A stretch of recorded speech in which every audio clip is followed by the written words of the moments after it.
Cerca de 10% das pessoas privadas de liberdade têm tuberculose ativa em estágio avançado nas prisões do estado do Rio de Janeiro. É o que mostram os resultados preliminares de uma pesquisa realizada pela Escola Nacional de Saúde Pública da Fiocruz, em colaboração com a Secretaria de Administração Penitenciária do Rio de Janeiro. E as outras prisões do país? Como estão em relação à doença? Tuberculose nas prisões é o assunto do Sala de Convidados de hoje.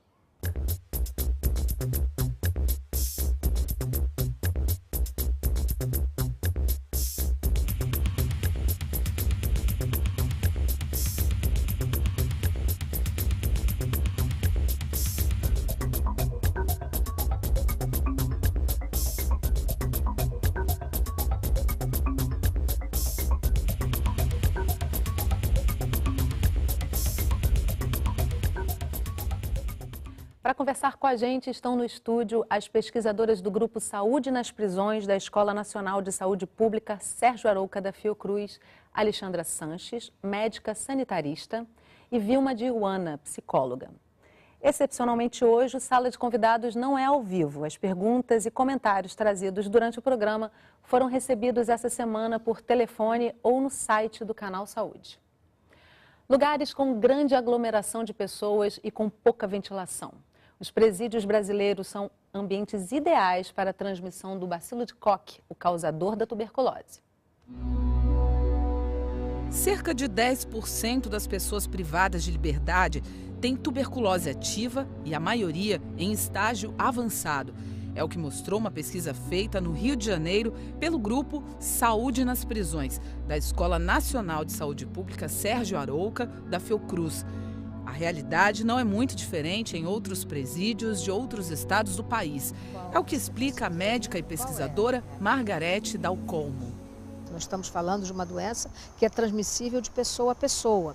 E essa transmissão está diretamente relacionada às condições ambientais. Então, se nós imaginamos as condições sob as quais essas pessoas permanecem por longo tempo, nós estamos verificando, mais uma vez, que estamos falando de um caldo de cultura de transmissão dessa doença. Isso somado a condições ditas individuais, isto é, o paciente co-infectado pelo HIV, paciente que é diabético, paciente que é portador de uma outra condição autoimune, a possibilidade de transmissão de doença e de desenvolvimento dessa doença é muito maior. A tuberculose é uma doença infecto-contagiosa, transmitida de pessoa para pessoa através da respiração, espirro ou tosse. É por isso que o risco de transmissão aumenta em ambientes com pouco espaço e ventilação, como os presídios brasileiros. Nós estamos falando de um ambiente sem ventilação, sem insolação, né? Não há entrada de luz solar, onde numa capacidade, digamos, cúbica ou quadrada, onde cabem 10 pessoas, tem 60 pessoas. Se houver uma pessoa doente e ela ali permanecer por um período de algumas semanas, ela vai contaminar pelo menos 10 outras pessoas. Só no Rio de Janeiro, a Secretaria de Administração Penitenciária detectou em 2017 mais de 1.300 casos de tuberculose nos presídios. Isso corresponde a uma taxa de 2.500 casos da doença para cada 100 mil presos. Uma taxa 35 vezes maior do que a taxa de tuberculose na população total do estado. A Fiocruz realizou um estudo sobre tuberculose no presídio de Bangu em 2014. Como resultado do estudo, o Ministério da Saúde adotou o teste rápido molecular para a detecção precoce da doença em todas as unidades do sistema prisional. Os números, no entanto, ainda não foram impactados pela estratégia. Para isso precisaria ter, em primeiro lugar, uma decisão política, eu diria que uma decisão política seguida de medidas de arquitetura, de medidas de engenharia, de medidas de fluxo. Uma pessoa doente não pode entrar no sistema num ambiente com 40 outras. O Brasil é um dos países com a maior população carcerária do mundo. Com 726 mil presos até junho de 2016, o país só fica atrás dos Estados Unidos e da China. Mais da metade dos presos estão entre os 18 e os 29 anos e 64% são negros, a maioria sem condenação judicial. É absolutamente desumano. Quer dizer, quando você vê as condições em que aquelas pessoas estão, não são condições aceitáveis por nenhuma razão do mundo. Alexandra, Vilma, muito obrigada pela presença de vocês aqui com a gente hoje. Alexandra, eu começo com uma pergunta antes da gente entrar nesse nosso tema principal, que é a tuberculose dentro dos presídios brasileiros. Como anda a saúde dentro dos presídios? Assim, como a saúde pública se consegue se fazer presente dentro do sistema carcerário? Hoje em dia, quer dizer, há vários anos existe um problema de assistência à saúde, de prevenção de doenças, né? Nos últimos anos tem havido uma desestruturação importante da assistência intramuros, né? Nós já se viveu uma época em que havia ambulatórios em cada unidade prisional, com médicos em todas as unidades, com enfermeiros, com insumos necessários, e isso vem se deteriorando, né, nos últimos anos, e hoje a gente chega a uma situação em que a gente praticamente... Existem pouquíssimos médicos no sistema, mesmo enfermeiros, o quadro de profissionais de saúde reduziu bastante e a população de presos aumentou muito, né? A gente, na época que tinha 15, 20 mil presos, se tinha 1.000 profissionais de saúde, mais ou menos, né, Vilma? E atualmente que a gente tem quase 55 mil presos, nós não temos nem 300. E se for contar médicos, talvez nem 10, nem 5 se tenha hoje. E aí, Vilma, quando se fala até de uma análise psicológica desse preso e o que pode levar a esse estado em que se encontram dentro de um sistema carcerário que pune muito além da pena, né? Porque quando você começa a interferir na saúde desse detento, você está indo além do que ficou colocado para a penalização dele, né? Como é que você vê, dentro das pesquisas que vocês realizam na ENSP, a ENSP dá uma atenção importante a esse tema, né, do sistema carcerário?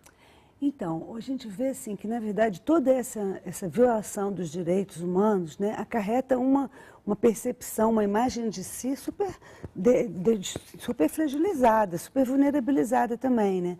As pessoas acabam naturalizando e não só os presos, mas os profissionais de saúde, os guardas, acabam naturalizando aquela miséria, né? Miséria no sentido não só de miséria econômica, mas miséria afetiva, miséria social, né? Que as pessoas estão confinadas, estão sem condições, estão expostas ao lixo, né? A doenças contagiosas, doenças de pele, doenças que coçam, que fazem você se sentir sujo, né? Isso aí é uma degradação da identidade das pessoas também, né?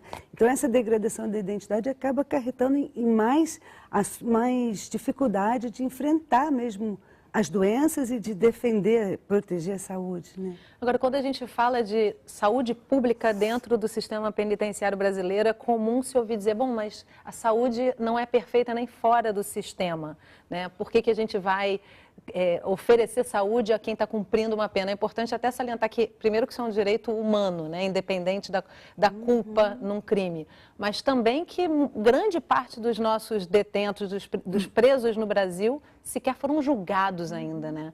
Qual é o peso dessas prisões temporárias ou provisórias nesse retrato? A gente sabe que mais ou menos 40% das pessoas presas ainda não foram julgados, são pessoas que ainda vão ser julgadas e podem ser absolvidos. Mas a questão do acesso à saúde, eu acho que não passa nem por aí, né? Eu acho que ele sendo condenado, culpado, independente do crime que ele cometeu, a pessoa presa, ele tem o direito constitucional à saúde, né? Inclusive o SUS, ele teria que ter direito a acesso ao SUS, né? Está previsto que ele tenha acesso ao SUS, independente dele ser culpado, inocente, ser julgado ou não julgado. É um tutelado do Estado. O fato né? dele estar preso, ele está sob a responsabilidade do Estado, o Estado tem a obrigação de suprir. Mas isso parece que esse conceito, né, ele não é muito... A gente vê pela questão da regulação da atenção à saúde no sistema penitenciário, que é recente. A gente, né, o Brasil existe há quanto tempo? E a gente tem só a primeira lei que tenta normatizar, tenta estabelecer assistência intramuros, é de 2003, não é isso? Que a política, o Plano Nacional de Saúde... É muito recente, né? Historicamente. 2003 é absurdo. O recorte da questão da tuberculose, entre todas as outras questões de saúde no sistema carcerário, é um recorte que deve chamar mais atenção ou é mais uma das doenças entre inúmeras que tem o mesmo peso, vamos dizer assim? Não. Por que precisamos dar mais atenção à tuberculose? A tuberculose é talvez a doença de maior importância no sistema penitenciário, pelo seu potencial de agressão. É uma doença que pode matar e mata. A gente mata na população livre, mas mata muito mais nas pessoas presas. Ela mata quando ela não se dá atenção, as pessoas não acessam o diagnóstico a tempo, porque é uma doença que tem tratamento, ela não deveria causar nenhuma morte. E todas as mortes por tuberculose, a princípio, a não ser que a pessoa tenha uma doença associada que determine a morte, elas se dão por falta de assistência, né? Então, ela tem uma importância enorme no sistema penitenciário, porque ela é uma doença tratável, é uma doença de diagnóstico fácil, ela é potencializada, a transmissão e o adoecimento são potencializados pelo ambiente carcerário, né? A superpopulação, a concentração de pessoas, a falta de ventilação, de iluminação, né? E a falta de assistência, né? Fazem com que ela se prolifere de uma maneira muito importante, não só acometendo aquelas pessoas que estão lá, sob tutela do Estado, que não deveriam estar doentes, mas também as pessoas que estão fora, né? As pessoas que trabalham dentro dos presídios, né? Os próprios agentes penitenciários, os profissionais de saúde. Não é um problema que fica só lá dentro. As famílias, né? Que vão visitar as crianças. Eu acho que não é só um problema que fica só lá dentro, também é um problema que não é gerado só lá dentro.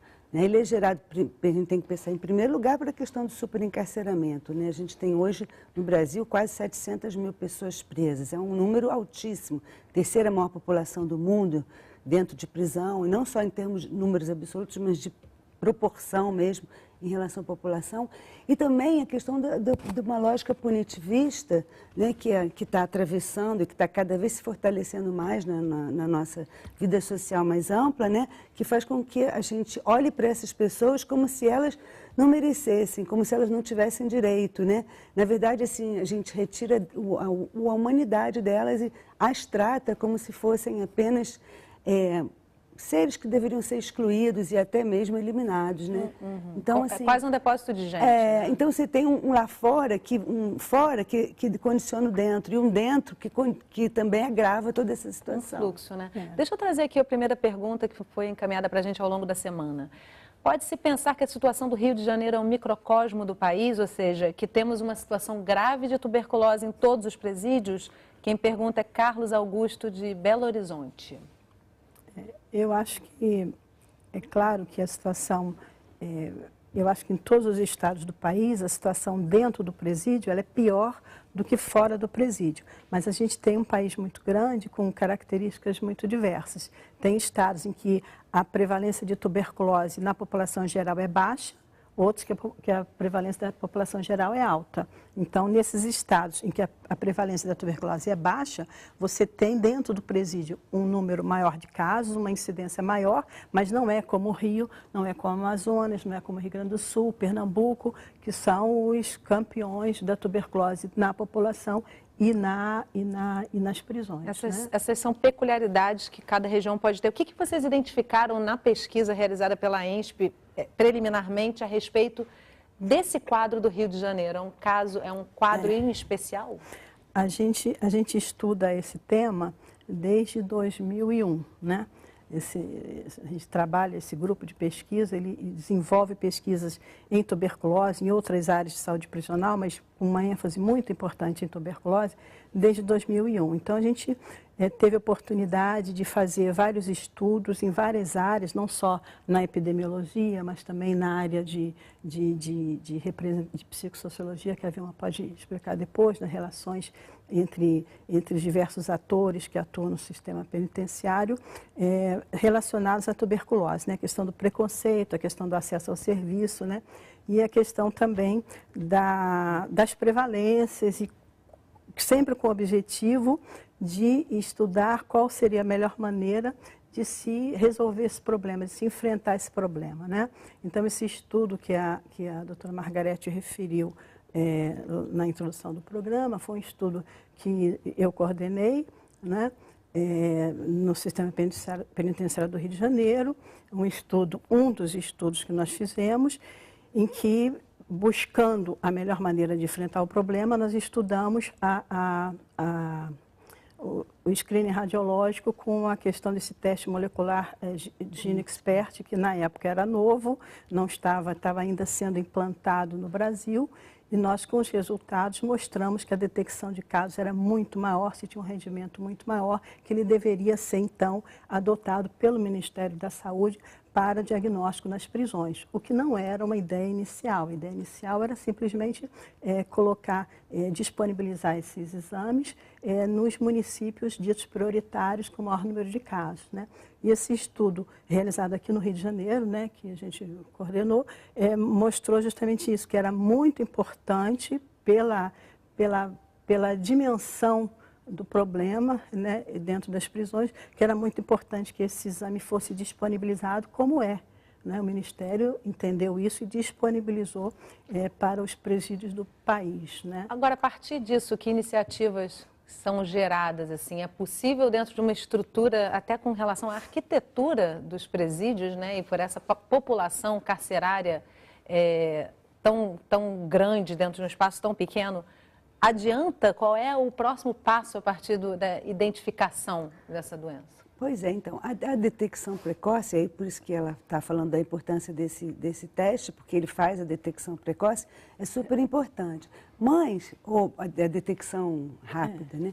É super importante, mas a questão é que, na verdade, o acesso das pessoas a esse exame, ou a esse serviço de saúde, ou atenção, ou cuidado, é muito complicado no espaço prisional. Parece simples, porque as pessoas estão todas ali, né? O serviço está ali. Bom, não estava, né? Estava. Hoje em dia não está, né? Em poucos estados do país ele está. Né? Exatamente. Na maioria dos estados ele estava, mas enfim. É importante salientar, né, que são políticas locais dos estados, não é uma política única para todo o país. Não, né? Na verdade tem uma norma técnica. Tem questões federativas, mas... Tem uma norma técnica nacional, né, que foi de 2011, né? 2010, 2011, que eu participei da redação e da construção a partir dos estudos que nós fizemos aqui na ENSP, em colaboração com a SEAP e com o Fundo Global na época, né? E então a gente se construiu essa normatização específica para a população presa, que prevê exame admissional, né? Quer dizer, quando o preso entra, né? Ver se ele está doente, e busca ativa periódica nas unidades prisionais, que é a estratégia mais importante e muito mais do que o exame admissional, é o exame periódico daquelas pessoas presas, né? Onde você detecta mais casos, você realmente tem um impacto na transmissão, né? E ali se prevê, né? Quer dizer, existe um regramento nacional. Agora, claro que como a questão federativa, os estados, eles se adequam para seguir aquela norma. E a sua realidade própria. E a sua também, realidade. Né? Tem a política nacional, editada agora em 2014, né, que veio substituir o Plano Nacional de Saúde do Sistema Penitenciário, que definia como deveriam ser as equipes de saúde intramuros, né, e, enfim. Mas, na verdade, não se tem um desenho, né? A maioria dos estados do país ainda está se decidindo, se discutindo quem vai assumir a saúde no sistema penitenciário, né? A política, ela deixa em aberto para que as partes entrem num acordo e assumam solidariamente. Diz quem são as partes. As partes seriam o Estado, o município e a administração penitenciária. Seria a administração penitenciária, as secretarias estaduais e municipais de saúde. Deixa eu trazer mais uma pergunta enviada, mas no caso é uma colocação aqui enviada ao longo da semana. Quem se importa com doentes dentro dos presídios? Para a sociedade, eles não são merecedores de cuidados. Quem diz é Bernardo Ramos de Niterói. Na verdade, acho que ele provoca, né? Aquilo que a gente já trouxe anteriormente, traz uma provocação, porque justamente o sistema não é perfeito fora do sistema carcerário, né? Mas ele aí talvez não esteja nem comparando, né? Dizendo, não pode ser melhor ou deve ser pior. Ele não está nem... Eu acho que ele está refletindo aí o que a gente vê, é a opinião geral que a gente... assistindo à televisão todo dia, a gente vê isso, quer dizer, o preso é uma pessoa ruim, ele tem que morrer, é um bandido, não merece nada. Toda pena é pouca. É a questão do preconceito contra uma pessoa que está presa, que você muitas vezes nem sabe se é culpado ou não, e mesmo sendo culpado, ele tem direito à saúde. Direitos humanos, né? Mas isso eu acho que faz parte, assim, de uma construção... Isso eu acho que essa coisa que a gente observa, que a gente até tinha falado, esse olhar para punitivista, esse olhar que reduz o outro a uma condição de bandido, de, né, alguém que não tem valor, ela faz parte da sociedade, dos grupos sociais, ela é uma coisa produzida também pela mídia, ela é produzida pelo contexto de insegurança social que a gente vive e ela se reproduz também no espaço prisional. Então, a gente também vê dentro do próprio espaço prisional resistências à questão de gastar dinheiro, de alocar recursos, de disponibilizar pessoas para esse tipo de trabalho que não é prioritário, visto que aquelas pessoas ali não têm que ter seus direitos garantidos. Então, essa reprodução acaba também sendo um dos aspectos super importantes para a manutenção dessa situação e para o agravamento, como a gente viu, né, dessa situação. Tem mais uma pergunta aqui, olha, a pesquisa faz um recorte considerando os presos com HIV. Essa é uma pergunta importante, né? Quem manda é a Gabriela Marinho, de Santa Maria, Rio Grande do Sul.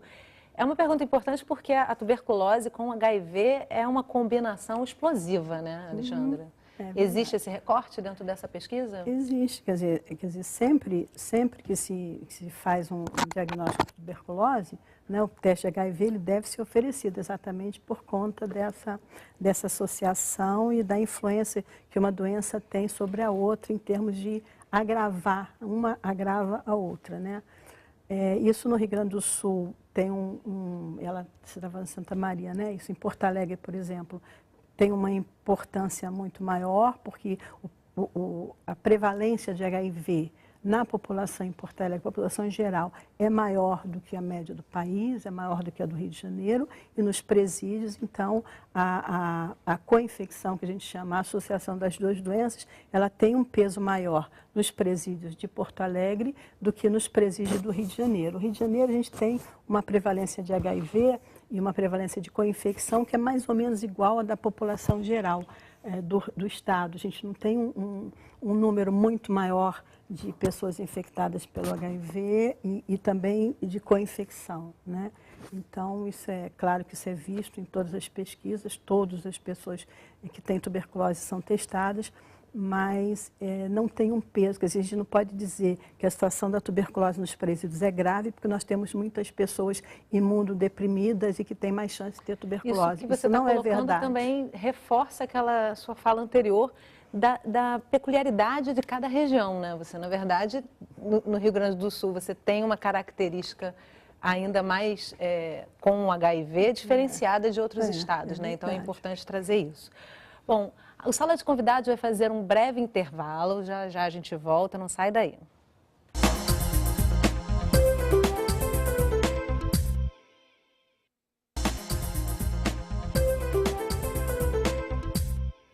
O Sala de Convidados está de volta, conversando sobre tuberculose nas prisões. Nossas convidadas são Alexandra Sanches, médica sanitarista, e Vilma Diuana, psicóloga. Acesso à assistência em saúde e reestruturação arquitetônica dos presídios. Estes são alguns dos desafios para o controle da tuberculose nas prisões. A alta incidência de tuberculose nos presídios brasileiros já se transformou em emergência de saúde pública e de direitos humanos. Há 2 anos, a ONU Brasil alertou que a situação demanda ações mais efetivas de controle, tratamento e prevenção. A ONU ter se manifestado sobre isso, né? Eu não sei qual é o impacto que isso vai gerar de medidas a partir desse, digamos, desse posicionamento, mas sem dúvida nenhuma é muito importante. Reconhecer que o problema existe é a primeira medida para que outras se sigam a essa.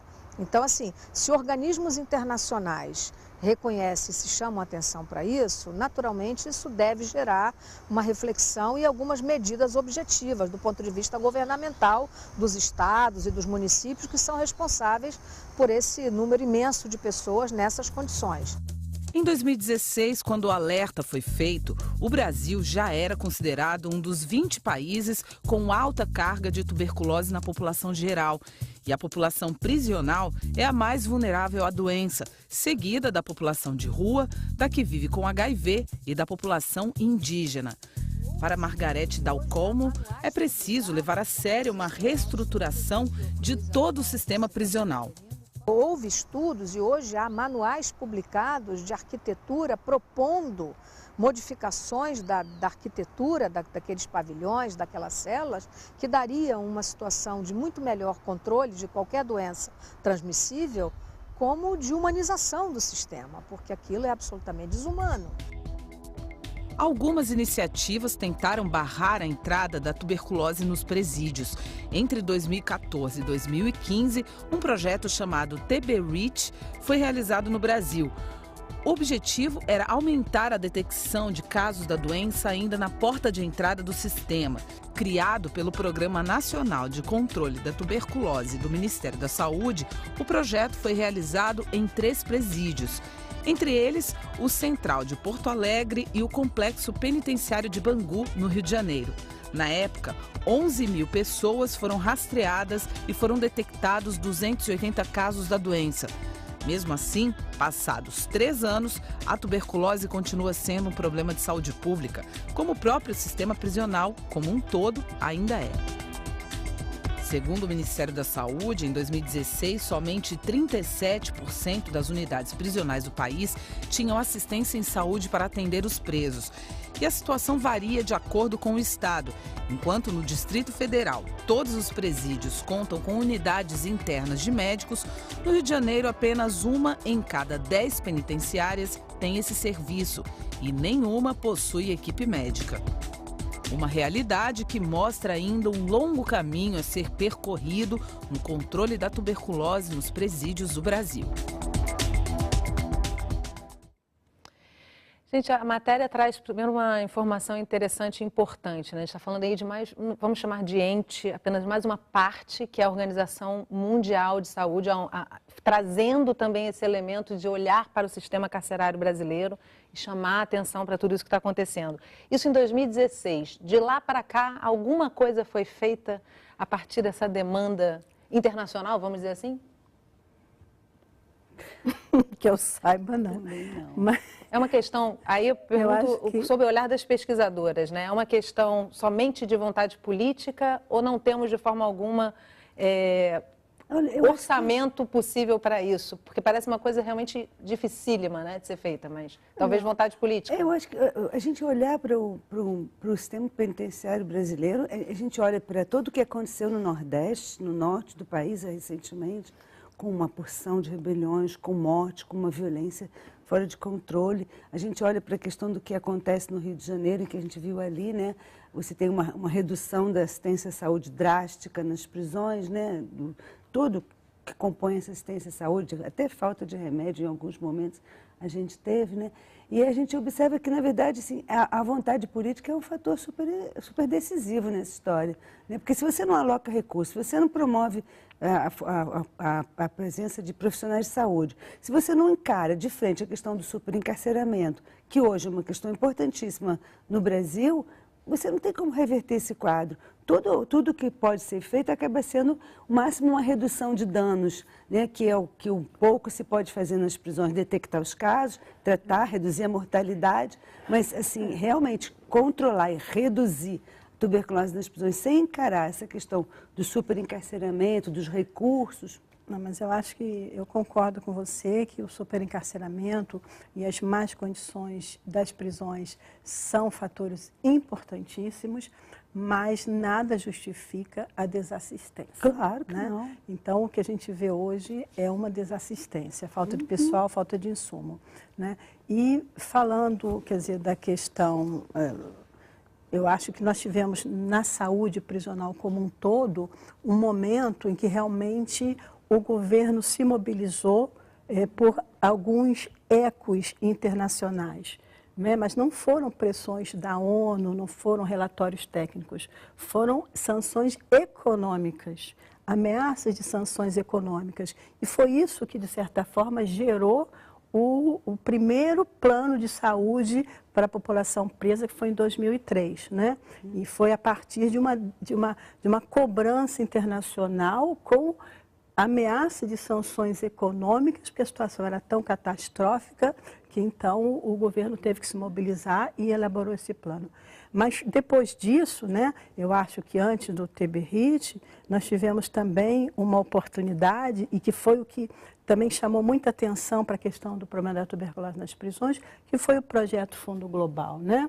Que foi um projeto que, de 4 ou 5 anos, a partir de 2007, né, em que nós trabalhamos nesse projeto, e eu coordenei a parte de tuberculose nas prisões, em que na época eram 10 estados, né, do país que participaram desse projeto, né, e ele foi um projeto com o Ministério da Saúde, né, em que então se dotou, se fez um movimento muito grande em torno da tuberculose nesses 10 estados, e alguns desses estados, inclusive o Rio Grande do Sul, Ceará, Pernambuco, que funciona até hoje, Amazonas, se dotou o sistema penitenciário de infraestrutura de diagnóstico para a tuberculose, né? Com centros de diagnóstico mesmo, com laboratórios para fazer baciloscopia, em alguns lugares para fazer cultura, como foi o Presídio Central de Porto Alegre, como foi lá no Ceará,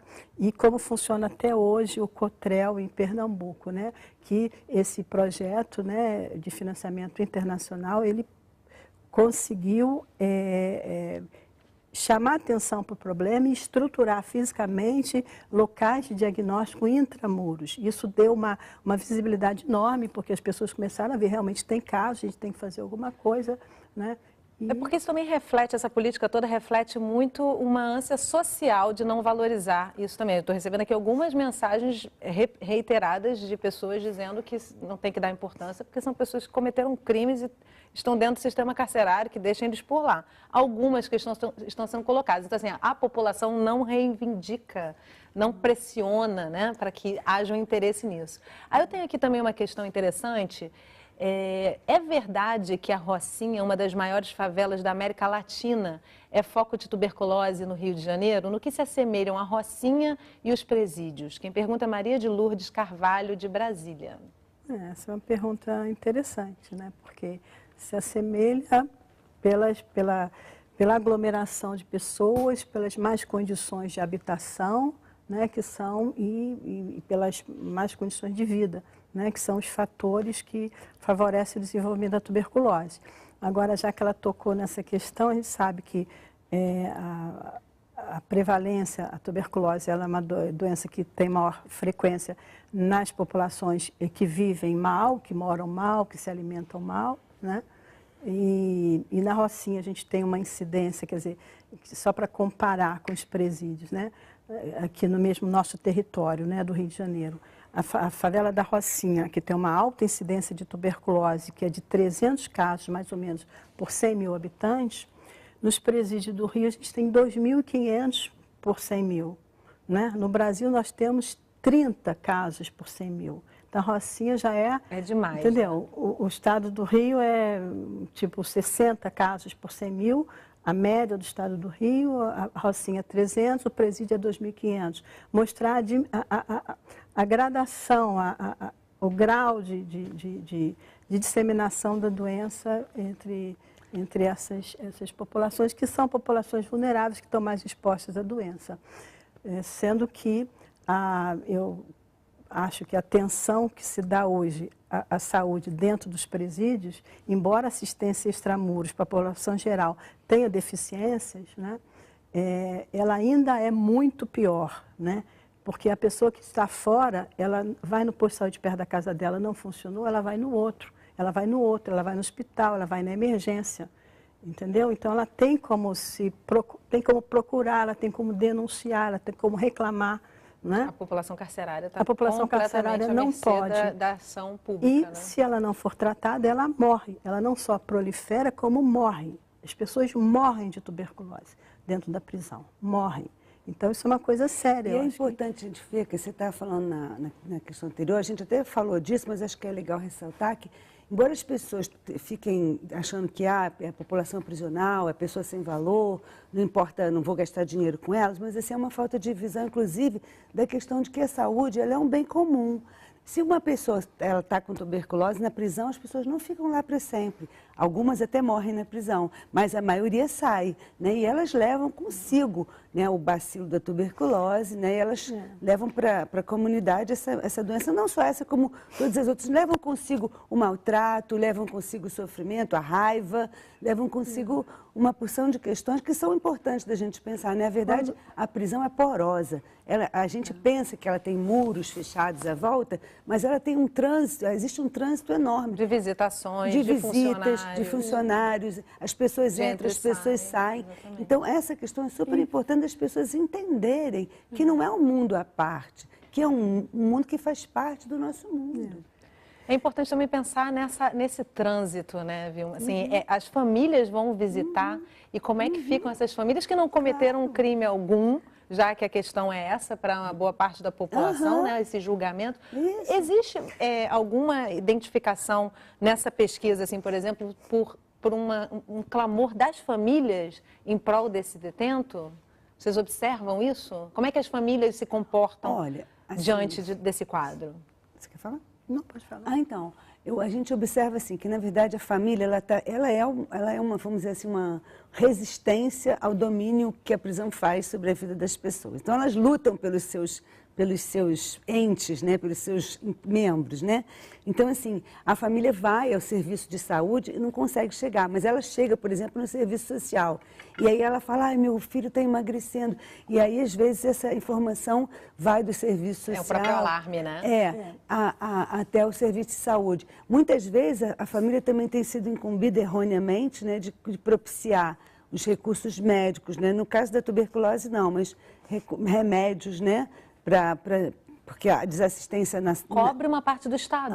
Exatamente. O trabalho que deveria ser do Estado. A alimentação, o reforço alimentar. Então, tudo isso, na verdade, a família vai cobrindo. Enquanto a família está nesse papel de cobrir as deficiências do Estado, ela é bem aceita. Quando a família começa a exigir... a cobrar que o Estado faça a sua parte, aí ela começa a ser vista como família de presos. E ela também tem uma margem de manifestação muito limitada, porque a partir do momento que ela começa a incomodar a administração, ela tem medo que isso venha prejudicar o seu parente que está preso. Então, é tudo muito dosado, delicado, né? Agora, uma coisa que eu gostaria de comentar é em relação à questão da arquitetura, né? Que a gente teve um avanço muito grande na questão da legislação, da normatização da arquitetura prisional em 2011, exatamente em consequência desse projeto Fundo Global, né, que financiou um estudo excelente sobre a questão da arquitetura prisional e das alternativas que se tem de melhorar a ventilação e iluminação das prisões, né? Isso foi feito pelo Fundo Global em colaboração com o Ministério da Justiça, né, e o Ministério da Saúde também. Isso se reuniu todos os engenheiros e arquitetos do sistema prisional, com o pessoal especialista em segurança, com o pessoal de vigilância epidemiológica, vigilância sanitária, Ministério Público. Então, foi um movimento muito amplo e muito interessante a nível nacional, que resultou num manual de arquitetura prisional, que eu e Bernard, que está ali, nós coordenamos isso. Foi feito pelo Mauro Santos, que é um arquiteto da UFRJ, aqui do Rio, e isso essa ideia foi abraçada pelo Conselho Penitenciário Nacional, né, de Política Penitenciária, do Ministério da Justiça. Isso foi incorporado nas diretrizes para a construção e reforma de prisões, né, isso em 2011. Então, previa a questão da ventilação cruzada, o aumento da área das janelas em relação ao piso, a posição da porta, a posição das camas mesmo, beliche, qual seria a melhor posição. Então, tem vários conceitos, um fator super importante, conceitos assim, de arquitetura, de ambiência que foram incorporados nessa diretriz nacional e que, então, a partir desse momento, de 2011 a 2015, esse ano, né, que foi modificada, 17, não foi? 18. A 2017, todas as prisões que foram construídas nesse período com o dinheiro do DEPEN, do Ministério da Justiça, eles tinham que incorporar esses critérios. Passava por uma revisão do grupo de engenharia e arquitetura do DEPEN, via se as condições eram respeitadas e fornecia o dinheiro. Mas, infelizmente, no início desse ano, né, com a mudança do perfil do próprio Conselho Penitenciário e, por algum movimento dos secretários de Justiça dos estados que achavam que essa nova normatização, não só em relação à ventilação, mas em relação à construção das prisões, que previa espaços para educação, espaços maiores de convivência, espaços de trabalho, né, e tal, eles acharam que era muito oneroso construir prisões. É sempre considerado um investimento, caro, né? Porque exigia mais área, mais recurso, mais isso, mais aquilo.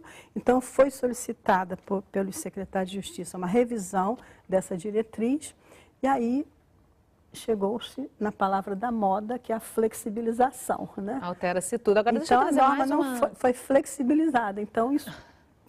Aí acaba que, na verdade, de 2011 para cá não se avança tanto. Não, de 2011 a 2017 se avançou, mas chegou agora, a partir de agora, a norma foi flexibilizada, então segue quem quer.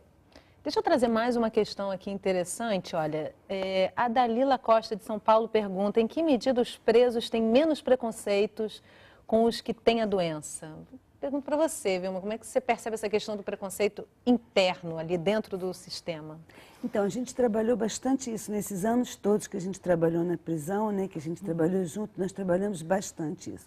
Tanto do ponto de vista da questão da informação, né, como um elemento que pode ser importante na crítica desse preconceito, quanto na questão também do desenvolvimento de ações que pudessem mobilizar a comunidade no sentido de perceber, né, como que a questão da saúde é um bem coletivo, né? Então, a gente trabalhou bastante durante esse tempo, a gente trabalhou com agentes religiosos, que são grupos que, dentro da prisão, têm uma certa credibilidade junto aos presos. Então, trabalhamos junto com eles no sentido de que eles nos apoiassem esse novo olhar para a questão da saúde, participassem, né, também da própria ação de controle da tuberculose. Trabalhamos com familiares, trabalhamos com os professores, buscando que as escolas também tratassem desse tema da tuberculose dentro do espaço escolar, né, o que possibilitasse um novo olhar para essa questão da tuberculose, para a importância da solidariedade, para a importância do apoio mútuo, né? E inclusive para a adesão ao tratamento, né?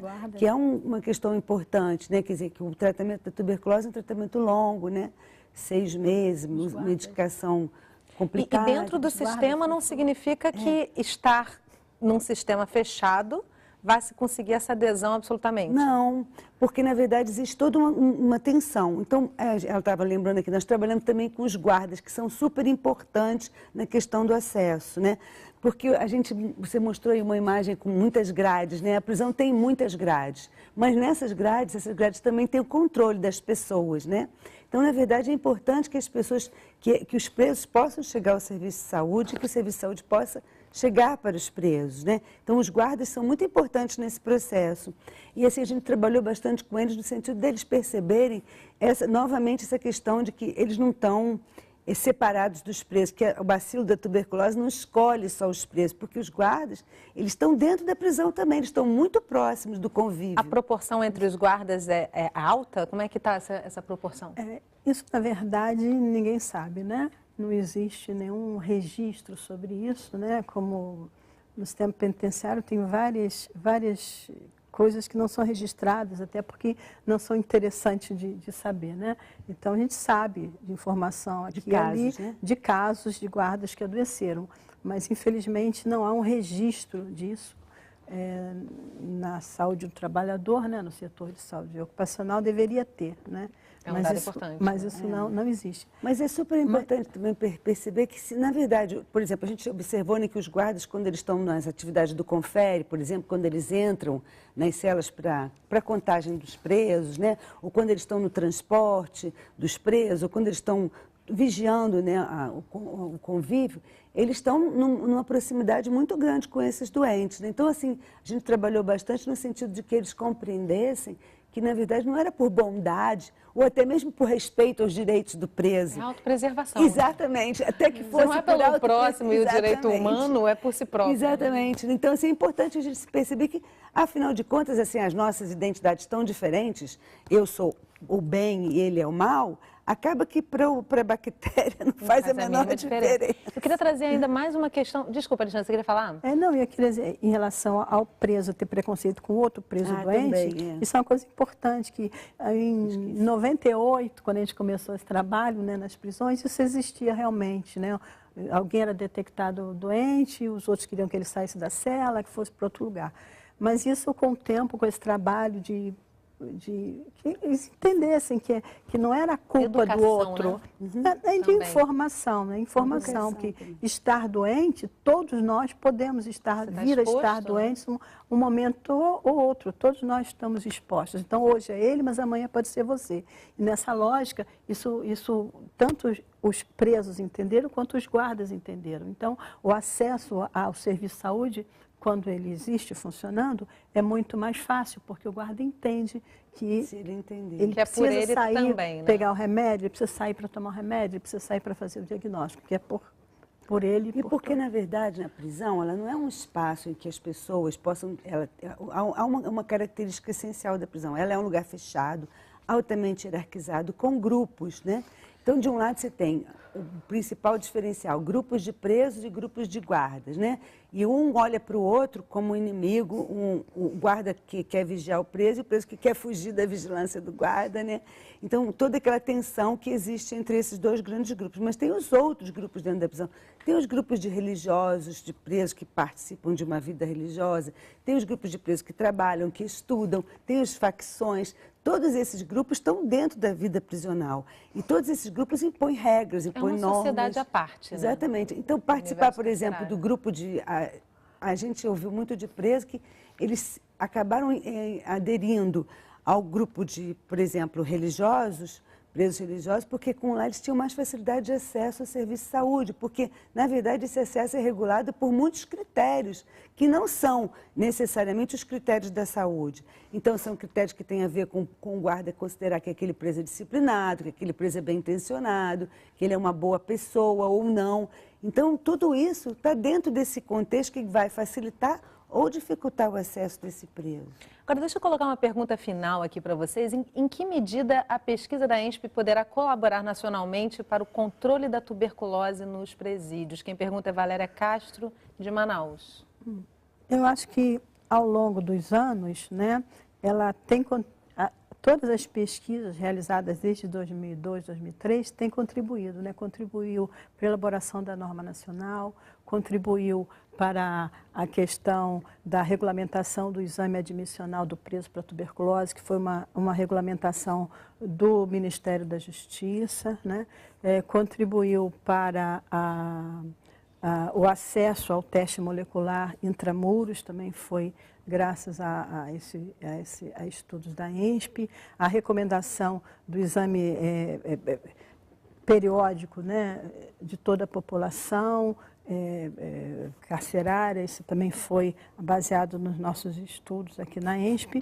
E esse último que a gente está terminando, a gente ainda não tem os resultados, mas ele busca comparar os 2 métodos de busca ativa de tuberculose, né, para você fazer o exame que a gente chama sistemático, quer dizer, você vai numa unidade, você examina todos os presos e aí você descobre todos os doentes, né? Isso a gente já tem um estudo através de um modelo matemático que mostra que se você fizer isso durante 3 anos, fazendo screening radiológico, detectando e tratando, você baixa em 5 anos a menos de 1% a nossa prevalência de tuberculose nas prisões. Importantíssimas, então, né, saber o que tem que fazer, nós sabemos, né? Agora, precisa que se tenha a decisão, vontade primeiro, política e a decisão e o né? investimento para fazer. Não é gasto, né? Gasto em saúde não existe, existe investimento em saúde. E esse novo estudo... Eu tenho que, infelizmente, desculpa, eu tenho que encerrar o programa. Queria agradecer muitíssimo a participação de vocês aqui. Esse é um tema sempre importante aqui no canal Saúde. Com certeza a gente vai